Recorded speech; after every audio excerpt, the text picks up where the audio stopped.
Some downtown Orlando condo owners feel like the president of their homeowners association wants to run this place like a hotel, even though the city prohibits short-term rentals of condo units.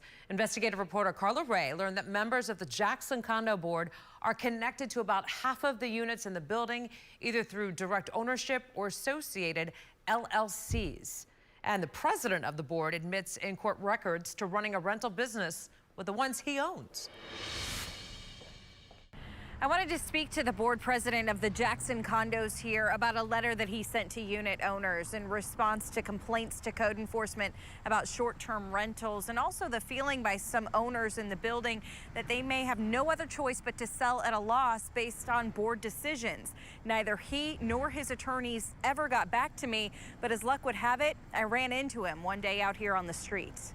As Orlando's skyline has changed, the Jackson condos have remained a staple. For owners, a low-frills building with no pool or gym was actually a selling point.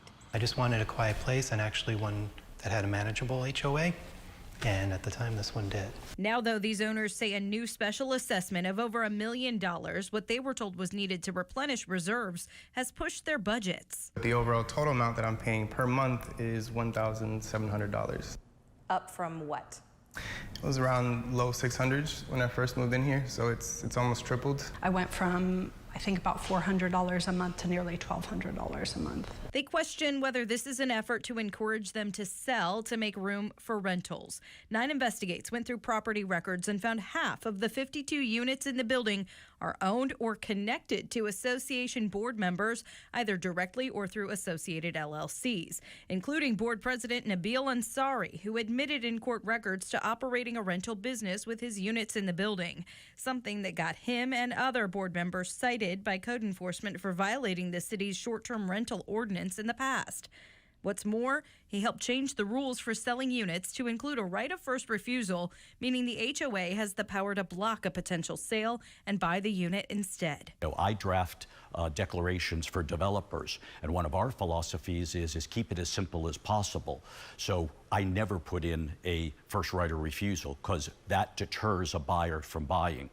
So, and that's exactly what they're trying to do. It appears here is deter third parties from buying because they want to buy the units and control it. Real estate attorney Barry Miller says the combination of a special assessment, right of first refusal, and a push for rental properties is a recipe for a building takeover.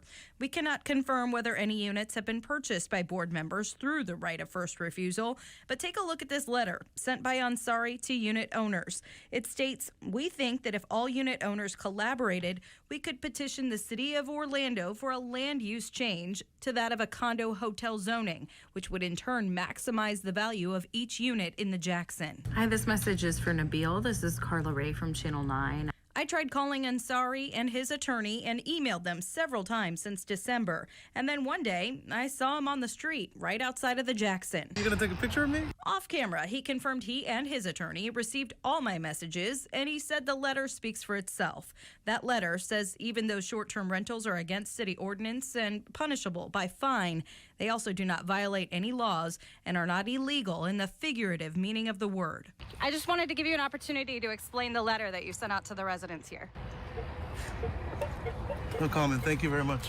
Ansari also put in that letter that every move he's making here is aimed at increasing property values. We took the letter to the city of Orlando to get their take on it and asked them why it's so hard for code enforcement to enforce its own rules. That part of the story is coming up tomorrow right here on Eyewitness News. In Orlando, Carla Ray, Channel 9 Eyewitness News.